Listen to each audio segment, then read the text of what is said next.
And unfortunately at 16, getting told again, you're too small by Frank Clark. Turns out it was the owner of Wimbledon, Sam, and man, he's the come down and slashed my tyres.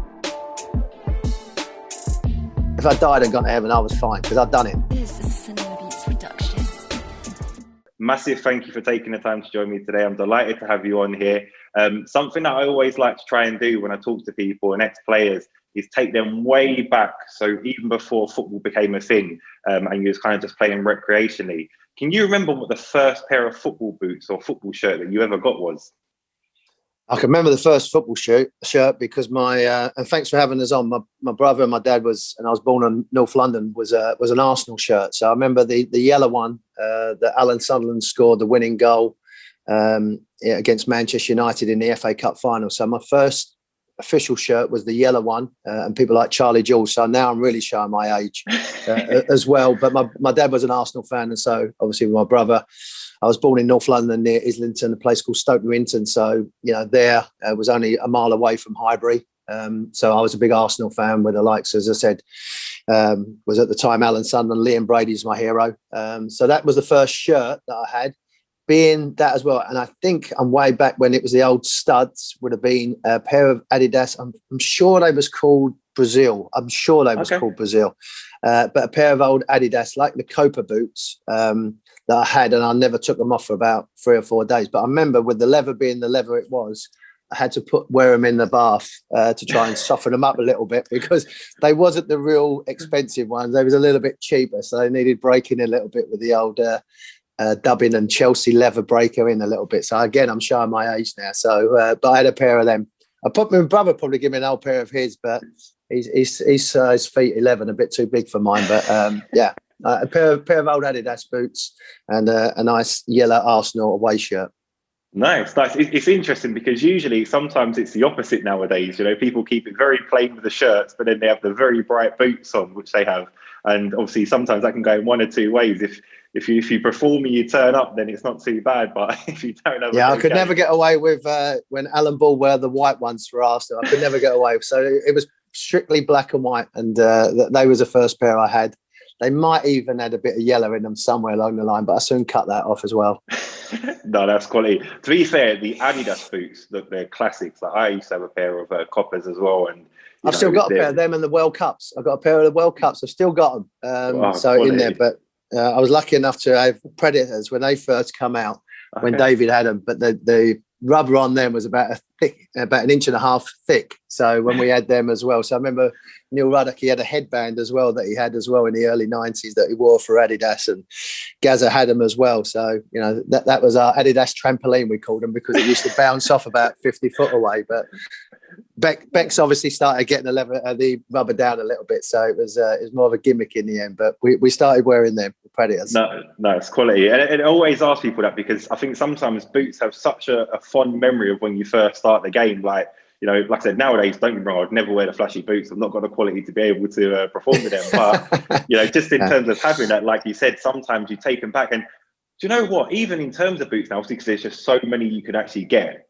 I don't even think I'd even know where to go and get a pair of Adidas Coppers or Adidas World Cups. They surely must still do them. But probably a vintage shop somewhere along the line. But I do remember, now you've actually said, I remember, because I remember the studs being in my kitchen in Walthamstow, because that's where we lived at the time when we got them, and tapping them on the floor, making that tapping sound. And it was like, remember, you used to run through the old, if it was through the stadium and it was a concrete floor, I'd be rubbing them along. So, yeah, not now with these blades and everything else they have, and they fit like gloves and stuff like that. But it was, I think I've still got the blisters from them as well. No, it's quality. And I think, what's interesting, you mentioned something there. I think back then, I remember, it was the mud that you used to trample through the house. Now it's the black AstroTurf crumb that goes everywhere. So. Oh yeah, I know. So things have changed. Sometimes for the better, but not always. A little bit of mud never hurt anybody. So when I used to do it with my kids, we used to hose them down in the garden and put them straight in the shower. So yeah, a little bit of mud never hurt anybody.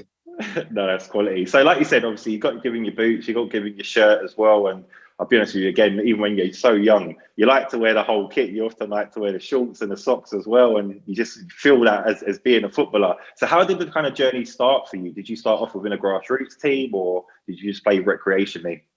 It was Sunday morning. As I mentioned, I had an older brother who's 4 years older than me, John. He played for a team called Redbridge United that was out again on that East London on the border there of Redbridge. And they had a younger team. And me and him used to, first of all, go over Clissold Park in Stoke Newington and go and play from 6 o'clock in the morning until the sun went down, playing football over there.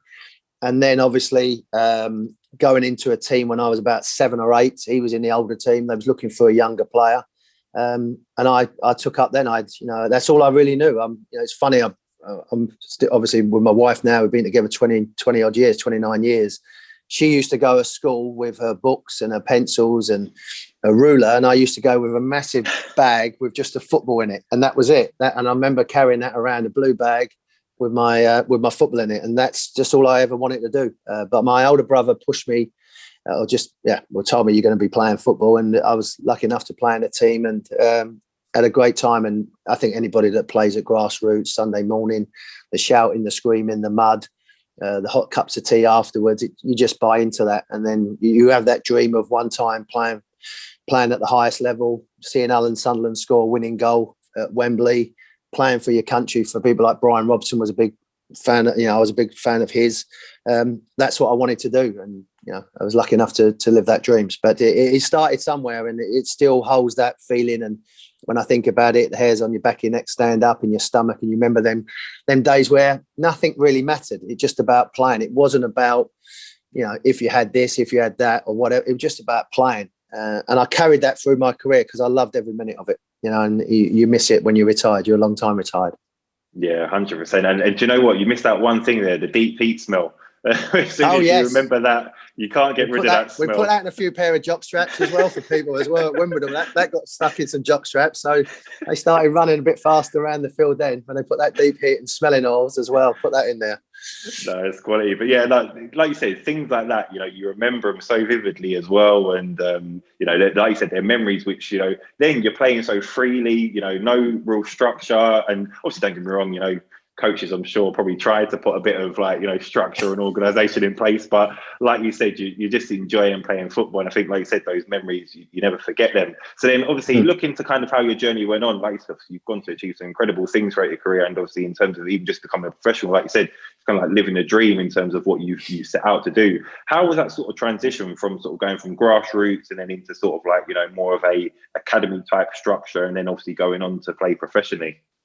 Yeah, I think it's like anybody, and hopefully, just everybody has that dream of playing on a Sunday morning, and then it was representing your school at the time, and then district and county, and then we had teams like Arsenal that was nearby, and Watford in particular was looking at putting satellite academies around certain parts of the area, and particularly, East London, North London, Essex, that type of area. When you think of the likes of, say, Paul Merson, Tony Adams, myself, David James had come out of Hertfordshire around that area, Dean and David Holsworth, Tim Sherwood, the list, Ray Parler, the list goes on and on and on, Rob Lee.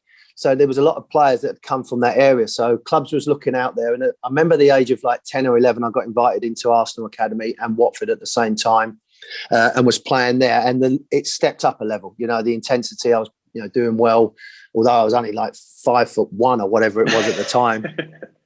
Playing, we got invited in for Arsenal with Steve Rowley. He was the scout at the time and still was under Arsene Wenger until about 4 or 5 years ago. He used to bring players in from all over Ireland. They would come over Scotland and we'd all be in a hotel together, and then we'll have games as well. So that's when I first noticed that it's starting to get serious. We went to Highbury and trained in their indoor facility that they used to have behind the clock end, going out to Watford with Graham Taylor and, watching Luther Blissett and John Barnes train, and then, training with them as well. Me, Tim Sherwood and David and Dean and David Holsworth would go out there. So that's when it started to, you started to get the appetite of, wow, things might happen. A little quick fact as well, I think some people know, they may not know, but when I got to 13, I got told at Watford, because I decided to go to Watford when they was doing well with Graham and obviously Elton John, and they was getting to cup finals, looking to bring young players through. At 13, Tom Wally, the scout, that said, look, we're not going to keep you, you're too small. At 13 years of age. And I remember getting off the bus back from Watford and, getting dropped off at the train station and crying my eyes out and having to walk all the way home. But lucky enough, I had my brother and my mum and sister around me, and I went down to Leyton Orient and started going in that direction, and played under some really good coaches there. Pat Holland, the ex-West Ham player, he was there. And unfortunately at 16, getting told again, you're too small, by Frank Clark, who, funny enough, is a Newcastle legend. And our passes crossed a lot of times when we was in the Northeast. And I always reminded Frank about it. But he just used to buy me a beer and we'd talk about other things. That, that's when it all first started, that, the highs of being in an academy and being around there, but also the lows of being rejected. And that's something that spurred me on. And when I left Leyton Orient, I had to drop into non-league football. And anyone that's been around non-league football knows that it's the heart and soul of our game. And you have so many characters and so many good people involved, and you grow up quickly. Now, I went there as a 17-17-year-old. Well, I wasn't even a boy. I don't know what, like an infant. I was about 5'1". And you walk into a changing room with a builder, a policeman, a plumber, electrician, and you're playing for £5 a week as a bonus. And if you win, they're going to have a drink with you, and if you lose, they're going to clip you around the ear. So we learned quickly at Dagenham and Redbridge, or Leytonstone Ilford, as it was said at the time there. And non-league football is something that I really have close to my heart, because it gave me the chance, like it did for Chrissy Waddle, Ian Wright, Stuart Pearce, Vinnie Jones. We've all come through that non-league. Vardy as well, obviously a bit nearer to the mark now of playing non-league football. And it's the best thing I did. To go in there, and lucky enough, a couple of years later, I'm actually, funny enough, I'm representing England, and Graham Taylor's the manager. So how ironic is that he picks me in his squad? So, that's how the game can change. And I've got 3 young boys, and tell them about the game and how it is and what you can get from it. But it does have twists and turns in it, and you just got to keep fighting to get to where you want to get to. 100%. And I think as well, like you said about sort of, non-league being the heart of football, and also grassroots as well. I totally, understand that and respect that. I think, like you said, without those experiences and those environments, again, it goes credit to what your journey's taken as well. And, people have to go through those steps. And sometimes in this day and age, people might jump some of those hurdles because of, knowing the right people or being in the right place at the right times. But yeah, I agree. I think those steps are so crucial to sort of the development. So like you said, you kind of, you're getting into more of these sort of classes elite, but I say elite settings in terms of, like you said, at that young early age. And you mentioned obviously some of those Arsenal players, and obviously being an Arsenal fan, but who was the kind of one standout player for you that was really like a big inspiration for you? And was it even somebody in your position? Because I think so often when we start out with football, I mean, people might see, like you said, where David Beckham might take a free kick and they idolise that, but there might be a goalkeeper or they might be a defender. Yeah. So, no, I think for me, my idol was Liam Brady. Although I was never left-footed, I was never cultured like him. What a lovely, lovely man. And lucky enough, I played actually in a testimonial game with him as well in Ireland, and that sort of was my highlight of my career. I had Paul McGrath, who I played next to, who was magnificent to be around. And then Liam, Chippy Brady, was in front of me. So it was, if I died and gone to heaven, I was fine, because I'd done it then. I played, although I'd played with Alan Shearer, I played against Henry, I played against Zidane, I played all against it. But just being with Liam was fantastic, and what a lovely, lovely man. So my as a kid growing up was obviously Liam Brady. That's who I felt with Arsenal. And then he went off to Italy and had a wonderful career. But when I was really thinking about the game was Brian Robson. When I used to be over the park with my brother, and I used to go past him, and he used to kick me down, or we used to take me down. I was always, Pop Robson, Brian Robson. He was my hero as a player. I remember in Mexico when he got that goal against France earlier on. And then I was lucky enough again to play against Brian, but also when I was in the England squad with Terry Venables later on, just before Euro 96, Brian was his coach. And I did my A licence with Brian as well up at Lilleshall. So, that's been a lovely moment for me to be around someone like Brian. And the type of person I am, I was like a sponge. I just would be around Brian and listen to his stories and how he would play, and just him as a person. And also the likes of, as I said, Liam Brady and Gazza, being around people like that. But to be able to be near my heroes was a very, very lucky thing for me. As I always feel myself fortunate that I had my career and I worked hard for it and I gave everything I had. But to be able to be with your heroes and be around them, and not call him a friend, but Brian, I could call a friend, because we've had a couple of beers together, we've watched games together, we've done coaching courses together 14 days up at Lilleshall, you do bond with someone up there. So from that point of view, I was very fortunate. But them two people in particular, the ones that really inspired me, as well as my brother. My brother was an inspiration. I looked up to him. He helped me out, and he wasn't maybe the best player in the world, but he's my brother. So, you always look up to your brother. Yeah. Mind you, he used to treat me like his skivvy, by the way, as well, telling me to clean his room. But he still does that now, and we're 50 years of age. So that's what your big brother does. No, that's quality. And do you know what? I think it's so important that you mentioned about, like you said, just a family member. I think so often, don't get me wrong, like you said, you can take things, even just through watching people on TV. I'm sure many people have looked up to you when you've been playing, taking bits from your game and tried to put it into their own game. Then, like you said, then actually being in and around these people. But it always goes back down, similar to what we were saying about the sort of non-league and grassroots side of things. It always goes back down to the roots of things. And like you said, family members, they're the people you spend the majority of the time in your life around. So they're the people. Yeah, there's people. You're absolutely right. And there's people like that never get the praise. Like Ken Brooks, I never forget his name. He was a scout at Watford in that area. And when I got told I was getting released and things like that, we always kept in contact. And even when I was playing I would always pick up the phone and get non-league, a great guy called Ted Harding, who unfortunately passed away a few years ago. He was a great inspiration. I mean, he was typical non-league. He was great. He would love the game. He'd walk around with a cup of tea. He'd be having some of the sayings he'd had. John Still was another one that, it's great to be with Sir Bobby Robson. It's great to be with Kevin Keegan. It's great but they're the people in the, again, lower leagues that I would be around, and gave me the foundations to be around. And that's what, in my career, I could always fall back on, and people say, social media at the moment, it's tough, it's hard. It can be quite cutting and hurting but what I've had to experience and what I've gone through is nothing.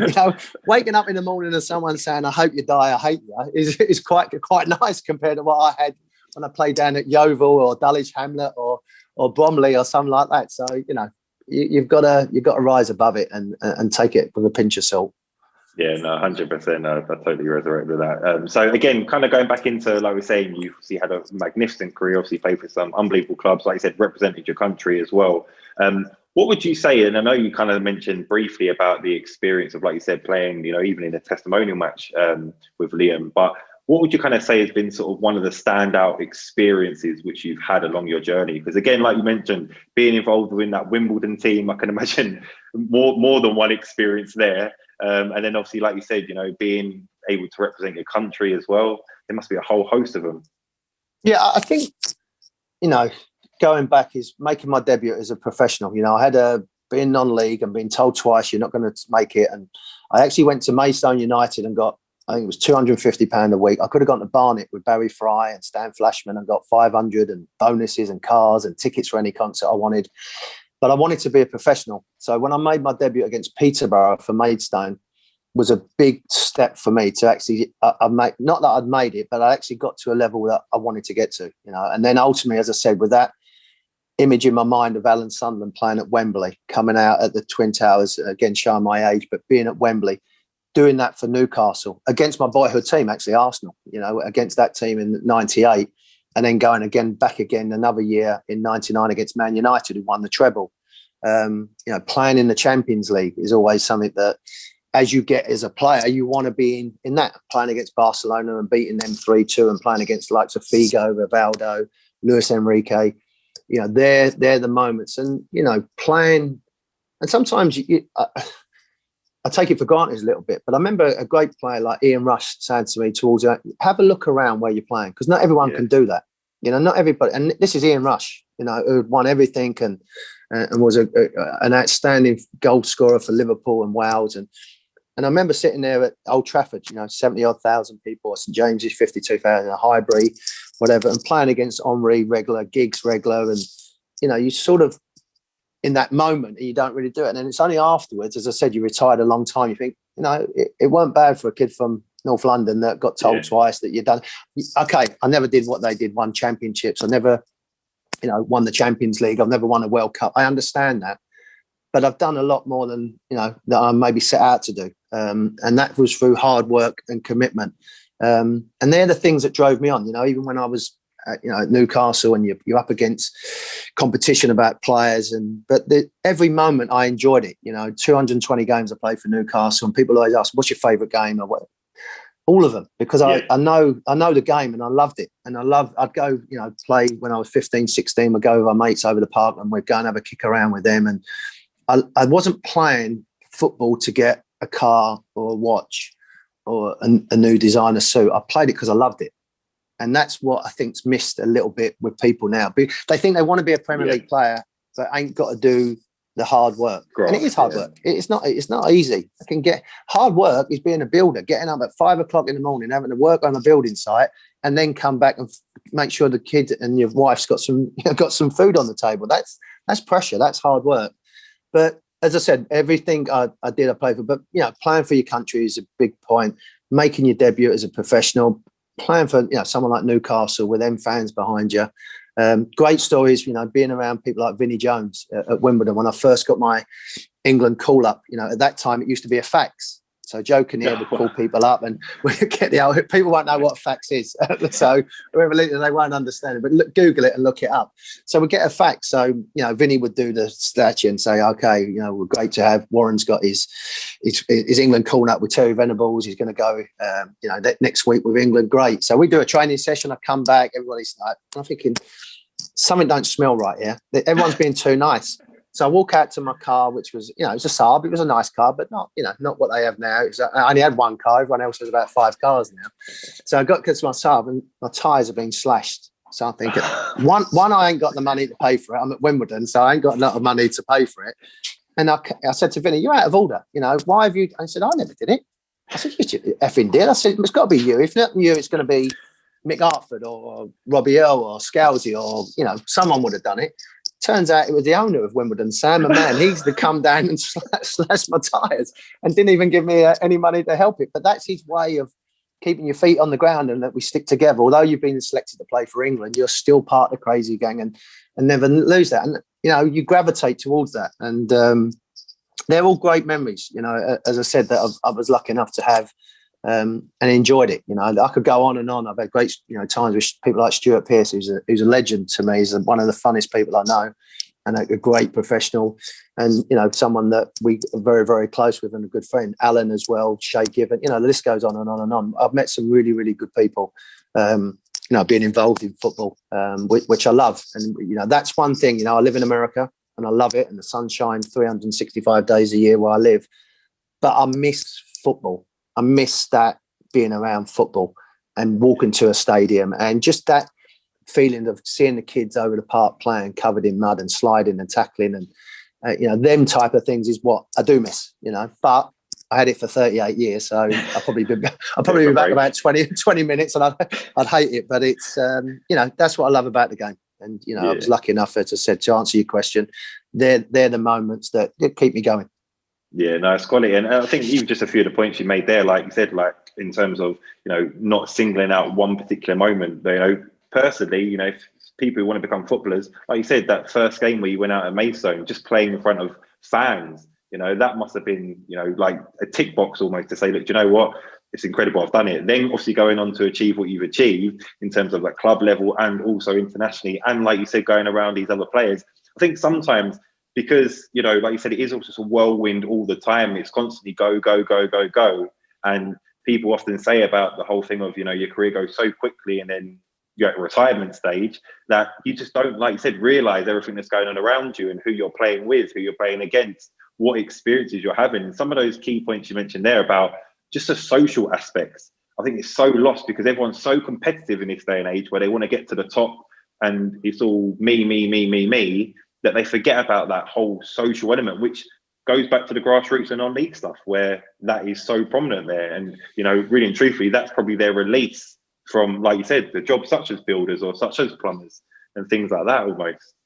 Yeah, I mean, it's a sport in our country that is so diverse. Like you said, from grassroots level to the Premier League, you couldn't get anything that's chalk and cheese. You couldn't get anything divided from there because the only thing that's common is the game. Yeah. And I think what we've, particularly in this pandemic, what's made everybody, I think, have a look at themselves and look around is that that's important. Grassroots is important, and being, you said it there, selfish, me.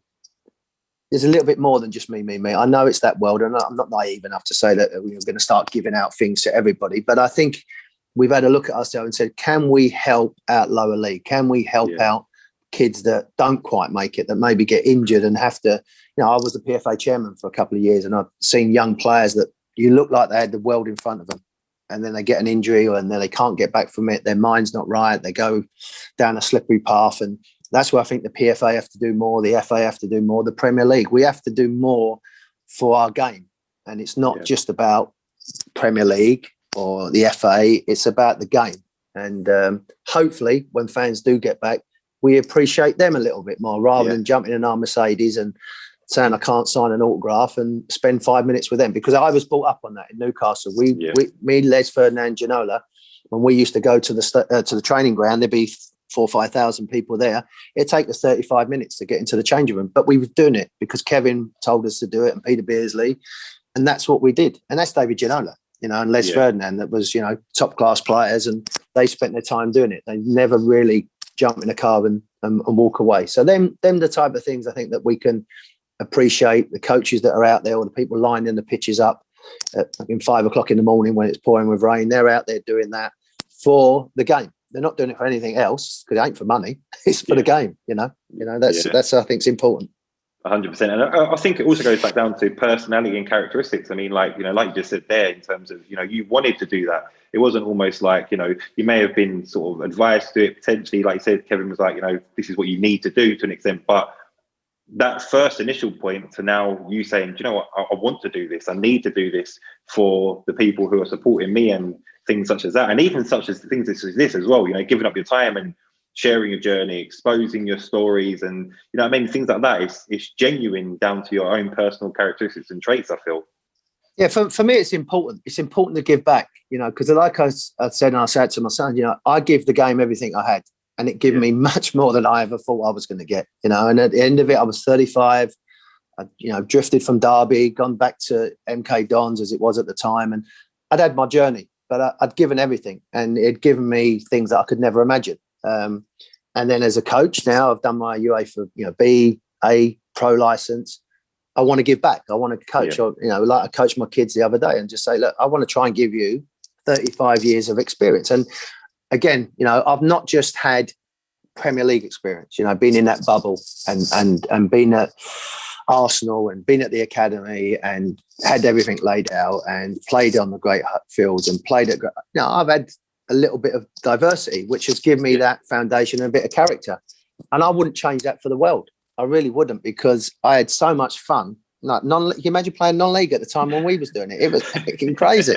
And then going from there to Wimbledon was even better. We was playing football, getting paid, and we was having a great time. And I think players have to remember that. Enjoy it. One of the things I say to my players is, or anyone, enjoy it. Enjoy what you're doing, because it's such a privilege to be what you do. I know it sounds old, I know it sounds boring, but if you just take a step back, it's and even coaching, even being around kids playing, it's a great experience. Yeah, no, 100%. I think that's quality, and as well, I think something that people need to take on board, like I said, players or coaches, because it's true, and I think a lot of the time coaches in this day and age, they want to coach the top players and they will work with the best players. But for me, I love coaching the 5-year-olds. Give me a 5-year-old and let me set the foundations and absolutely have to manage their behaviour before I can even think about football. I'm over that all day. But only for an hour. Do it for an hour. Don't do anything longer. They've only do it an hour and get them out of there. Go back to the parents. Make them run for 20 minutes. But yeah, no, you're right. It does give you a nice feeling when you see a topic or a skill that you're trying to implement, and it takes a couple of weeks with a younger one. But when you actually do it, it's like, you know what, we're getting somewhere. Yeah, 100%. But it's interesting, again, like you mentioned as well, about during your time at the PFA, and also like you just mentioned there as well, in terms of almost, the football community needing to do more for players, especially, say, for example, even on your journey, like you mentioned about at Watford and then also at Leyton Orient.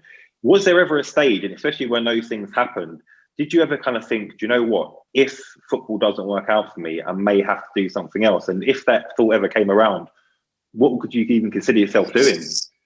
I tell you what drove me on, and again, I was at Leyton Orient and I was doing the old YTS scheme. Again, I think you're too young to remember this, but it was in part of the YTS, £27.50.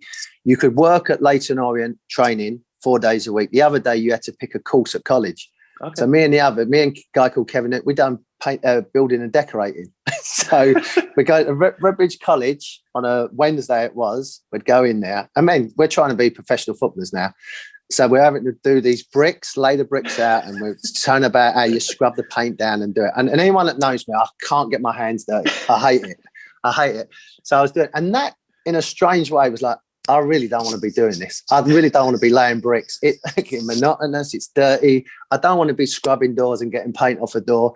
I want to be out there kicking the ball. So I actually, as well, again, another people that may have seen my journey, I worked for a company called Arthur Anderson's, which was in the city, a chartered accountants. It sounds glamorous, but I used to just give out the mail, giving out the documents. But I always think chartered accountants it sounded important. So I did that, and I used to drive, again, where I live, over Hackney Marshes on my 50cc Honda motorbike in the pouring rain, freezing cold. I had no gloves, go and do my job, come all the way back and then play non-league. That's what drove me on. I thought, I don't want to go back to that. And again, full circle, when I finished at MK Dons, I went back with John Steele at Dagenham and Redbridge, and Terry Harris, who's at Maidstone now, and finished off my pro license because you had to be at a professional club. And I was there.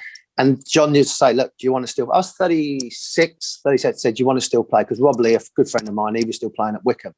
I said, I've been here. I don't want to go back here because I know what it's like. It's a hard determination. It's a grind. And I had nothing left, as I said, but they're the things that drove me on earlier on in my career. You know, as I said, painting and decorating, that really wasn't for me. Working in an office, I used to be looking out the window, you know, just thinking, I just want to be playing. So they're the things that kept me going, as well as not knowing anything else. Like I said, in my school bag, I just had a football. I didn't have a book. Brick. I just no bricking out or anything else. So I just used to play. So you know, they're the sort of things that kept me going. And even in your career, when you're having times about your confidence, or you go back to that and you think, okay, let's rewind and let's put it in perspective and what I need to do. And the only way you get out of this is by facing it and working hard and trying to get out of a hole that you're in.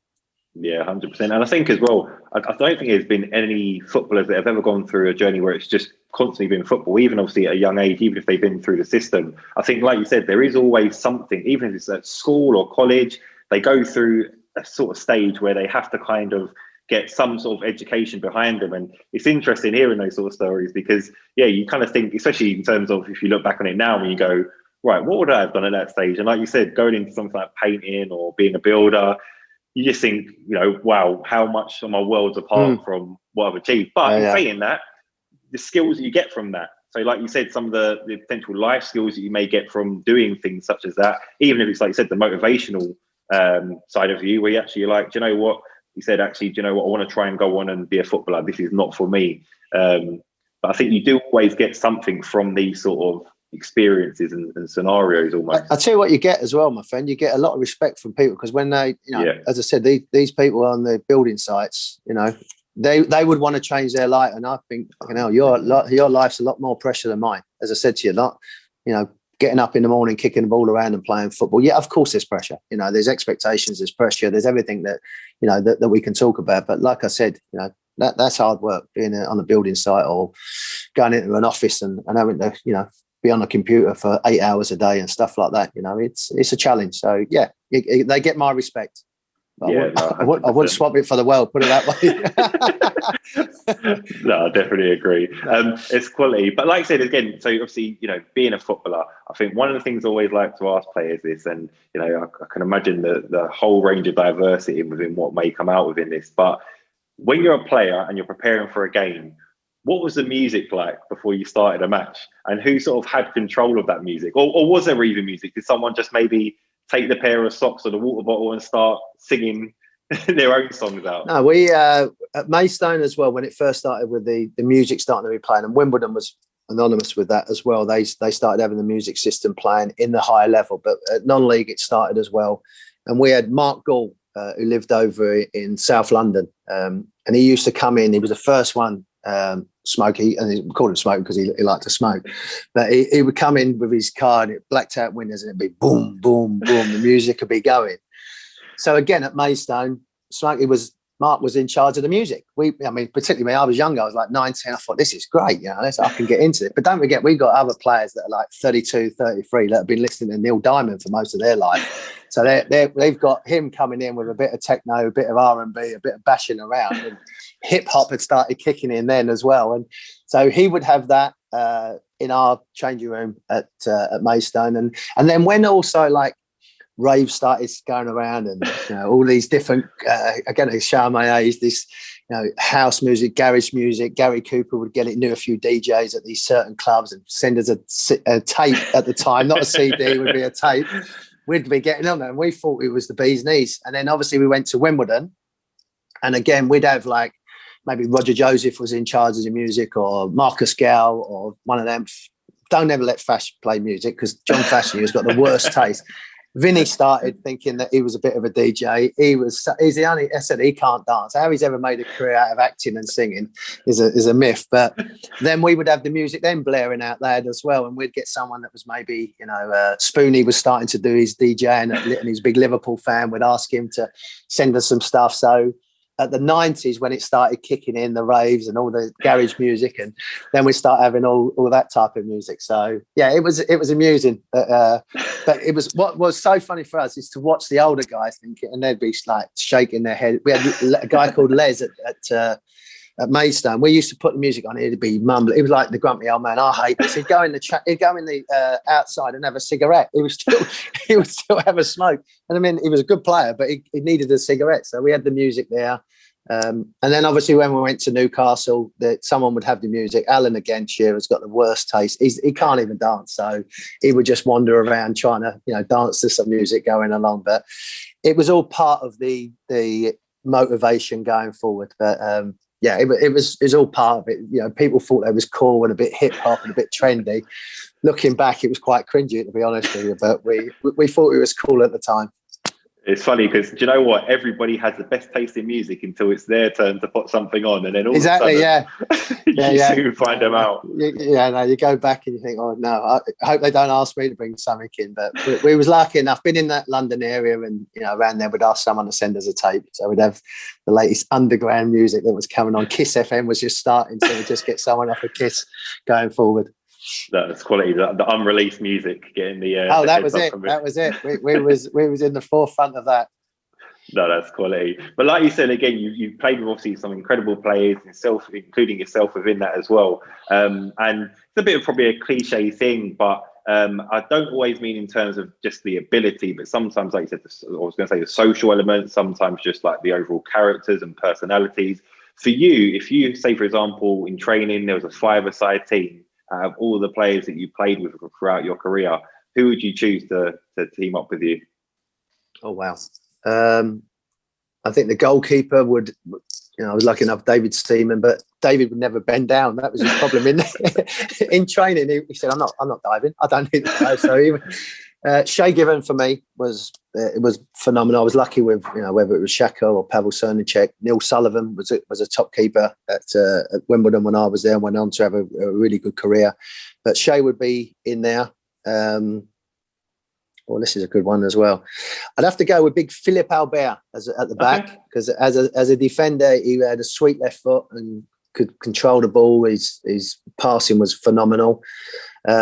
Peter Beardsley would be in there. He was, again, in that tight spaces, he was phenomenal. I've got to go with David, again, just give him the ball and it's got to be players I played with or played against. Hey, you can have a mix there if you want. Well, no, let me go with players, because if not, I'd get people like Zidane in there, Henry and things like that. So I'd have to go with Big Al, because he can finish. He's not really the most technical gifted guy in a small space, but boy, he could finish.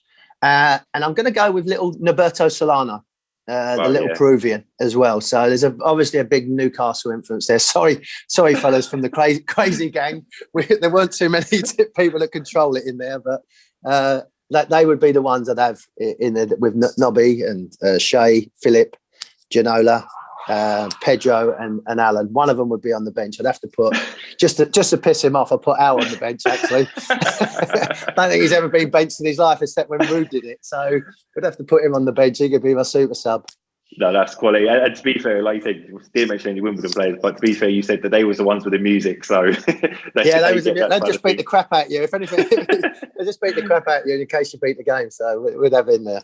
No, so that's a quality five-a-side team as well. I don't think many people would want to come up against that.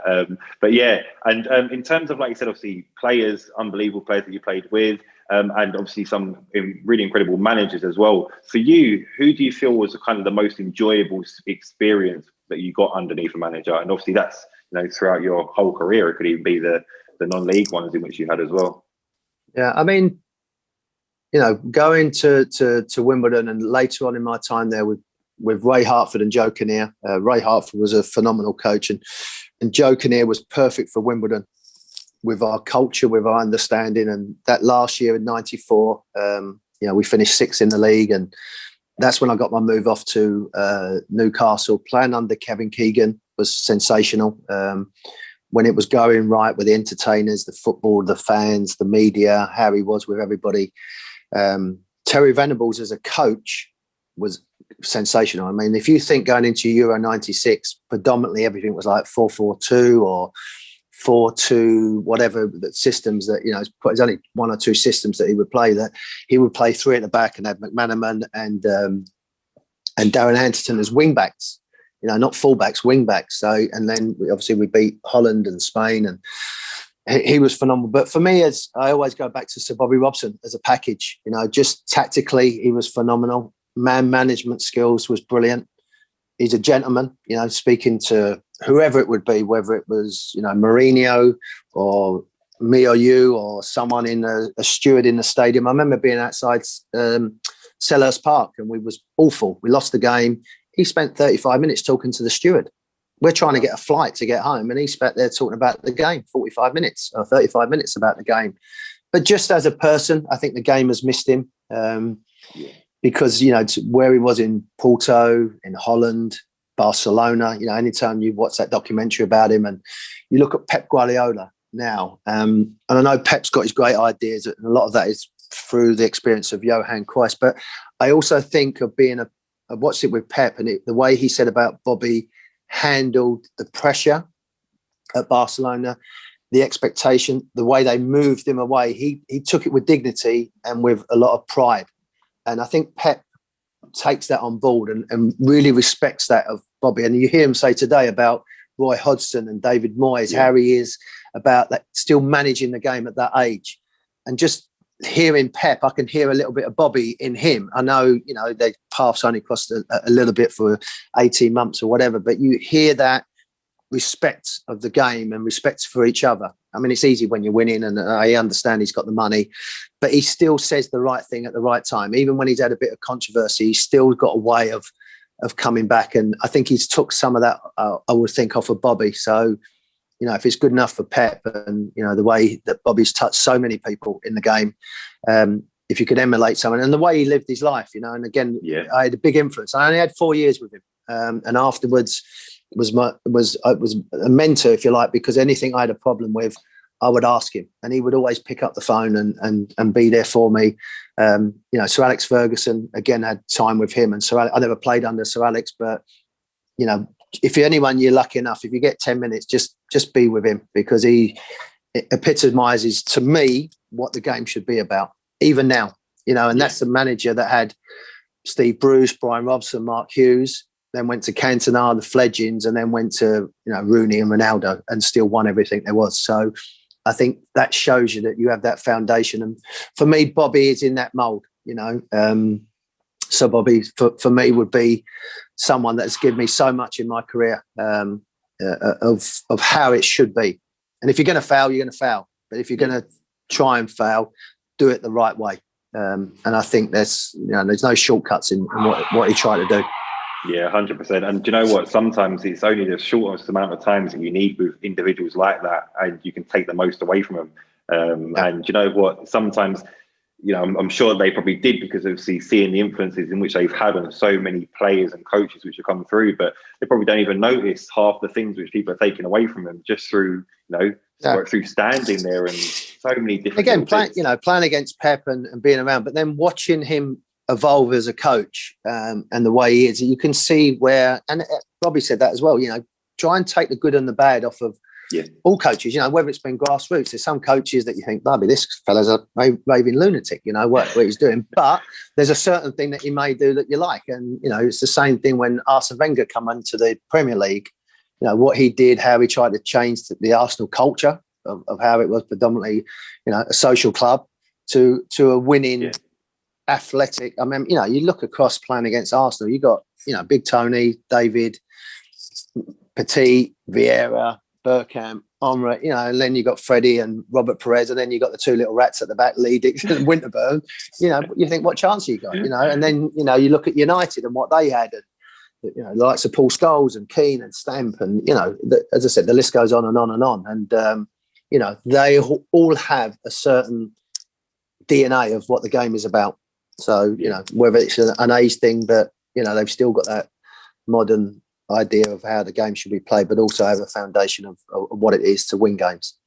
Yeah, no, 100%. And I think that's what's almost needed a little bit more in this generation of, like you said, just having that DNA and that taking those things from each of those individuals, because I think definitely through your era and obviously maybe the late part of the noughties as well, it was there. But I think, I know it's gone now, but I think it's starting to, like I said, come about more of the individual, and everyone is trying to do their own thing. But yes, I suppose it's a way of the game. I think it's come as coaches as well. I think, I don't see any coaches now that really want to build something. It's all about trying to, be better for their career. For their, can I move on from this career rather than building up? And I hear when they're coaching, there's a lot of me, there's a lot of that, which I've never been a big fan of. Yeah, 100%. No, I totally agree with you. And obviously, leading on to that point as well. So obviously, again, you've had a fantastic playing career, but now obviously, like you said, you achieved your coaching qualifications, which I think is fantastic for any player to do, because especially where you've had the technical experiences and some of the experience which you've had throughout your career as well, to then go and influence it within the coaching world and coaching industry. But then obviously now as well, you're a GM and a technical director of a club. What is that like, and how did you kind of get to that path? Well, just, briefly, 12 years ago, I made a decision with myself and my wife and my three young boys to come out to America for, a better quality of life. I'd retired in 06, 05, 06. I'd been doing some media work with ITV, BBC, and lucky enough with Sky. Finished my pro license and just felt I'd been coming to America, the opportunity for quality time with my family. And that was a big step and a big transition, because I love England. I love what it all stands for. It's still, I still call it home, and my family and my mum and everybody there, I miss them, obviously in these times. But it was a decision that I did for the family. I was lucky enough when I first come out here to be involved with LA Galaxy Academy, and give me a great understanding of the US culture of college out here is huge, how the MLS was growing, how it was getting better. And as I said, I've been out here 12 years, and then be involved with Fox Sports, which is part of obviously what I was with Sky, Murdoch, doing the Premier League, Champions League, being in the media, being a pundit, which was great, because it allowed me then to be with my kids and picking them up from school, being around for them. And I actually ended up coaching them, which wasn't on the agenda, but there was some guy with an accent saying that he did this and that, and unfortunately he never. So I ended up coaching my kids, which it was great, spending quality time with them. Now my youngest is getting that little bit older now, and he's ready to spread his wings. And I think now I want to get back into it. But being a technical director of a club, and I'm lucky that I am involved with a lady that's called Shannon McMillan, who won the World Cup in '99. So I'm with someone who I respect and has got a great amount of knowledge. So we work very, very well together. And our program is very much how I would want my team to be. It's about developing. It's about developing the coaches that we've got here that are trying to get better, and also developing the kids. We want my son plays in the team, that 4 or 5 of them have come through a rec program. They've been with the club now 7 or 8 years.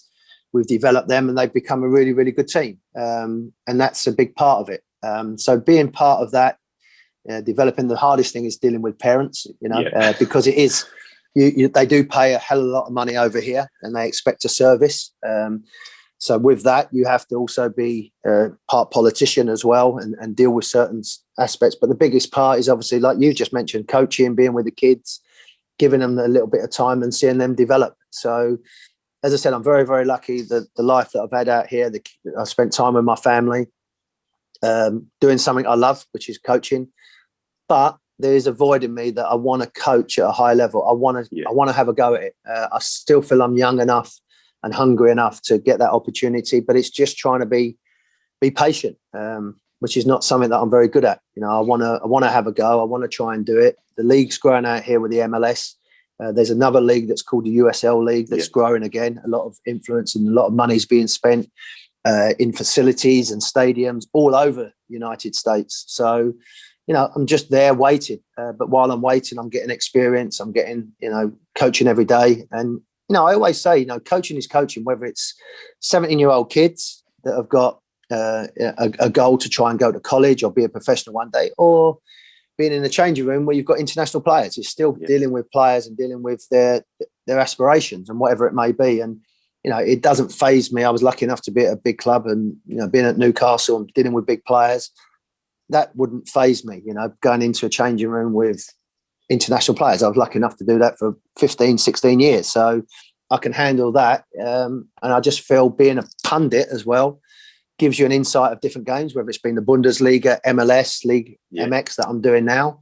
But the best thing I did was do my coaching qualifications, because it's one thing having 450 games and playing for your country, but being a coach and setting sessions out is different. And I did that, as I said, with a good friend of mine, Stuart Pearce, towards the end of my career. And it's the best thing I did, because it's given me that foundation to not only, he's played at a high level, but he's also got his qualifications. Now, I put the aspect of, like, if my lights go out in my house, I don't just get someone to come over and do an electrician. I get someone who's qualified. So if you are going to have a business and you want someone to do it, I'm not saying it makes you a better coach, by doing these qualifications, but it will make you better understanding the game and being able to translate to 22 players what you actually want. And we've always had the same question, haven't we? These great players find it hard to give their information to lesser players because they don't really understand it. Well, if you're a coach and go through these coaching qualifications, it sort of opens your mind out what you've got to try and do, whether it's the B license, A license, or, as I said, the pro license. It gives you an understanding of putting a session together and understanding players, because it's not just about, I've played 500 games and I know what I'm doing. You've got to get the best out of it. And that's where I said someone like Sir Bobby, he did it all, because he ticks every box. Yeah, 100%. And I think you hit the nail on the head there about the whole sort of thing of having the qualifications, but also understanding them. Because I talk to coaches about this a lot. A lot of coaches go out there, get their qualifications as quickly as they can, and played nowhere near the experiences in which you've been in, and they kind of feel, oh, I've got this qualification. But I often say that for them, it's almost job indicators, not ability indicators, because they're just getting the qualification for the sake of it. And a point you mentioned as well about just how the game has grown in America. Yeah, it's massive now. Like on a few of these podcast episodes, I spoke to Eddie Johnson, so the guy who played in the MLS and then obviously over in England. And it's interesting how his early career, he wanted to come over to England. That was all he ever wanted to do. He said, to get my break in the Premier League. But then you look now and you think how many players are looking to go the opposite direction. So again, a young player I spoke to from Tottenham called Louis Binks, who was at Montreal Impact. And he's taken the opposite route, because he said going over to the MLS and being able to play in front of, some of the stadium capacities in which you mentioned, like in Manchester and Newcastle, it's incredible. And obviously the MLS is growing. Again, another person who I spoke to, who is the Sacramento Republic manager, Mark Briggs, he's going into the MLS in 23. So it's incredible to see how well that's grown.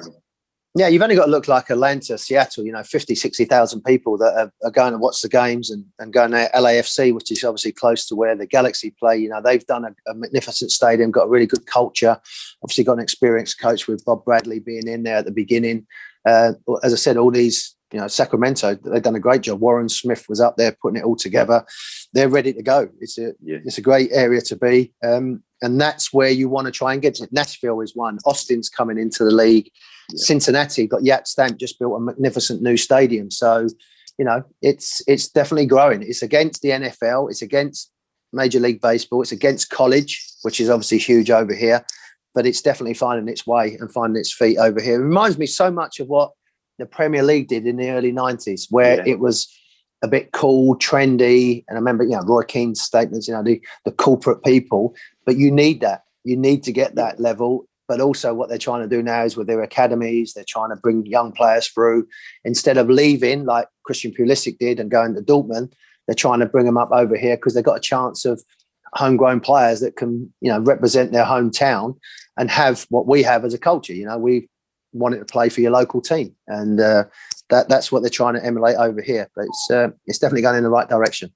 Yeah, 100%. I think that American team in the next World Cup could be quite frightening. So I think, it definitely is going in the right direction and has grown in the right direction as well. But yeah, no, fantastic. But no, listen, Warren, it's been fantastic getting to know you, hearing about your story, hearing about the different experiences in which you faced along the way, and also finding out about what you're doing now. All I can say is a massive thank you. I wish you best of luck for obviously getting good news today. Obviously, like you said, in California, that things are starting to be a bit more relaxed and ease. So it means that football can get going again, or soccer get going again. But yeah, no, it's been fantastic getting to know you. And I really hope you enjoyed sharing your experiences. And yeah, I'm just really grateful for you taking up the time and being honest. It's an absolute pleasure. As I said, people like yourself, and I've done it for numerous people with these podcasts and just interviews. It's just a pleasure to speak to people because in these tough times we need to communicate a little bit more. We need to tell our stories and reminisce a little bit, which is always fun, particularly when you talk about the clothes and the music that we had. But as I said, an absolute pleasure. And as I said, I wish you well. And I know in the UK things are getting better slowly, and obviously keep an eye out what's going on as well over there. So my friend, pleasure anytime.